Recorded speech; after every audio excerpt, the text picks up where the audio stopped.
Welcome to today's demonstration on the Knowledge Capture Online Human Resources module. This module contains four major components: a central archive to store all human resources related documents, a recruitment process, an onboarding process, and also a leavers process. To start off with, I'm going to take you through the central archive, where I'll show you some of the features and functions surrounding security, the user interface, and some of the functionality available within the system. I've now opened up a browser-based view called the KC Online Collaboration Room, where all documents stored within this HR system can be viewed. On the left-hand side, we have a folder structure relating to all types of HR documentation.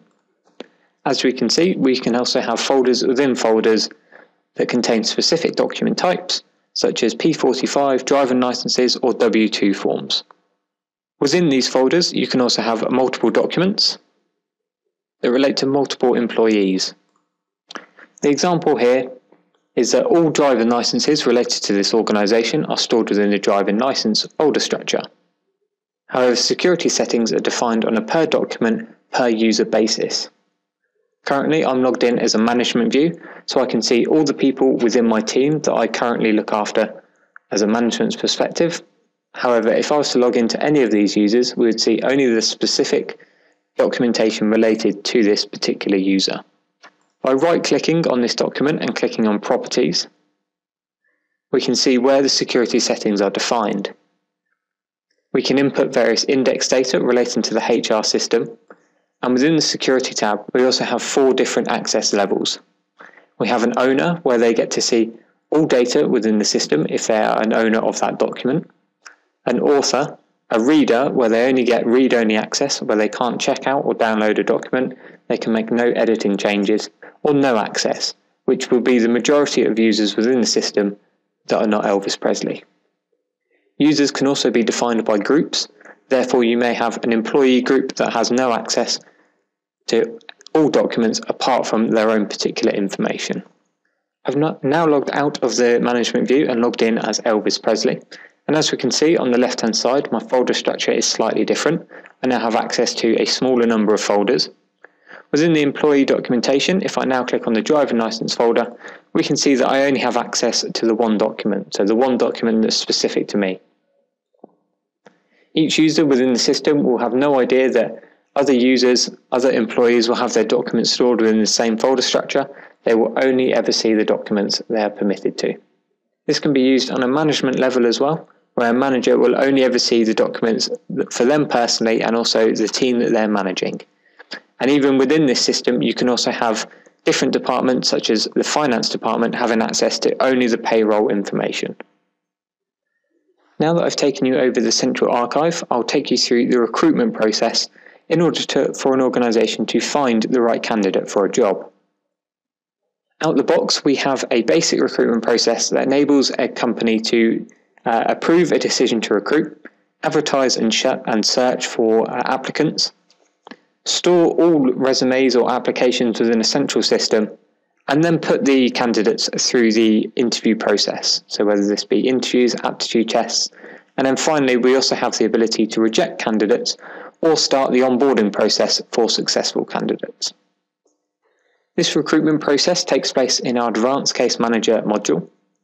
And what you can see here is the case screen, where you can see all the active cases currently within the system.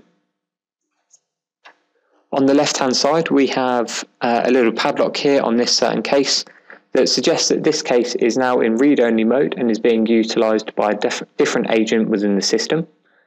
This means that even though I can open the case, I cannot make any changes myself, I cannot process it. It's currently with another agent, therefore reducing any duplication within the system. For the purposes of the demo, I'm going to focus on this case at the bottom here. Now the case is open, the case view screen can be split into four distinct parts. Up here in the top left, we have case details. So this is where we have an automatically generated case number. We can also input dates relating first interviews or second interviews. And we can also input data around the actual job itself, if there is a specific vacancy number, and also who the line manager is. In the middle, we have any case documents relating to this recruitment process.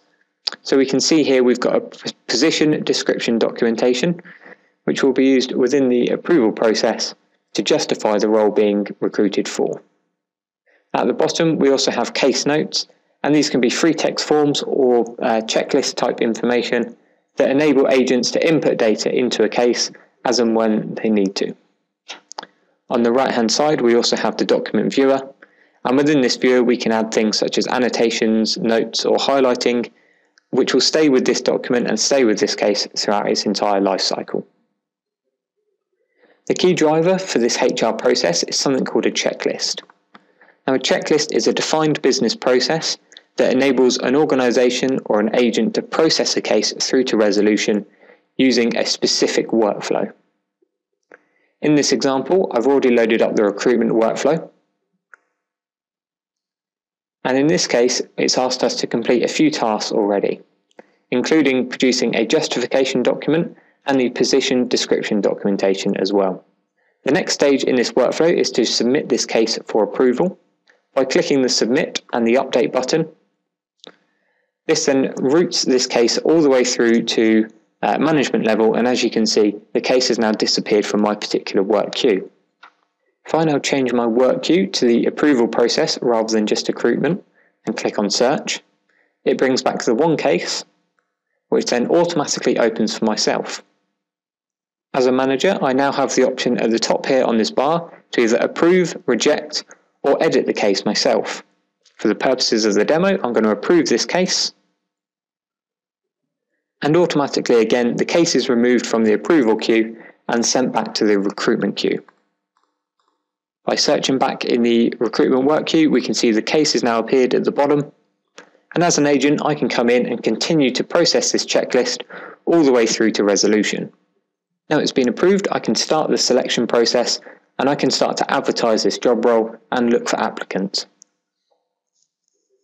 The second workflow that I'm going to take you through is the onboarding process. Once applications have been received and interview processes have taken place, a successful candidate can then be onboarded into the organisation. Depending on the type of position, whether it be professional or clerical, it may be necessary for a criminal background check and further checks to be made. This system also enables documents to be sent out to the potential employee from within the system, utilising some of the information we've gathered so far. And we can then start to complete internal HR tasks relating to the finance department and also the IT department. That ensures when the employee joins the organisation, they'll have everything they need to start their job right away. In order to complete the IT and financial tasks, the system utilises something called child cases. These child cases can be linked to an overall parent case and must be completed before a parent case can be processed all the way through to resolution. Therefore, you may have a joining date for a particular employee, and the IT and financial workflows must be completed before that date in order for the overall process and the overall workflow to be completed in time. Back in Advanced Case Manager, I've now opened up an onboarding case relating to a potential employee called Joe Baxter. In the top left, we have some new information here relating to this particular case. So we have a general tab where case numbers can be generated. We also have contact details relating to this potential new employee. In the middle, you can see that we've got the employee's CV. We've also received the criminal records check from an external organisation. And we've also got the employee agreement that we'll be sending out to Joe Baxter shortly. Within the checklist, we now have an entirely new process to make sure this person is onboarded to the company successfully. After we've sent the employee agreement, we can then diarise this case for a number of days to ensure the employee has enough time to sign, review, and also send back the documentation required. And therefore, I can route this diary for 21 days, which will mean it will no longer appear in the case view, but after 21 days, or before that, if Joe Baxter sends in the documentation, documents can then be added to the case and it can then be processed through to resolution. This diarisation means that agents in the system do not have their time wasted by cases that they cannot process until further documentation is sent into the organisation. This system also features FetchNet capabilities, reducing any cherry picking of cases that may take place within an organisation. The final process that I'll take you through is the leavers process. Out of the box, we have two specific workflows depending on how the employee leaves the organisation, if they resigned or if they were dismissed. If an employee resigns, generally they will serve a notice period, which will give internal departments the chance to prepare and ensure the correct processes are filled out before their final day. However, if an employee is dismissed, generally the exit interview takes place immediately, with IT or finance departments having to process everything immediately in order to ensure the employee is offboarded correctly. Within the case view, we also have a leavers checklist that I'll walk you through. We can see here that this employee actually resigned, and we've also attached the resignation letter into the case. And now I can enter the last date of employment, and by clicking update, this will then give me a time and date box that I can then add to the case. By clicking OK, this then updates the field within the case detail screen to be the last day of employment.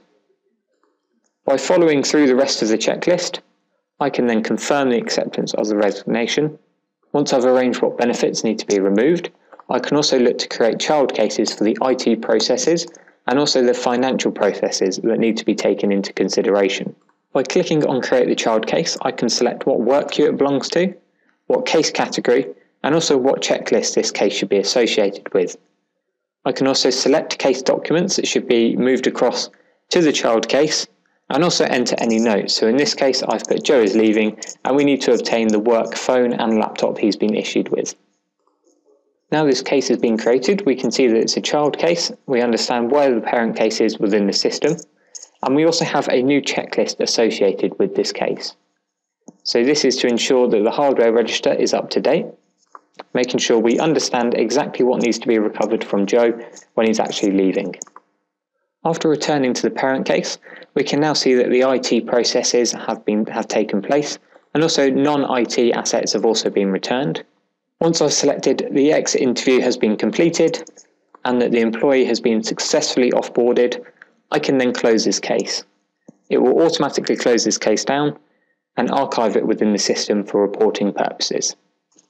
Thank you for watching today's Knowledge Capture Online Human Resources module demonstration, where we covered the central archive, the recruitment process, onboarding, and also the leavers processes. For further information, please visit kc-ol.com/hr.php or email sales@integrity.com. Thank you for your time.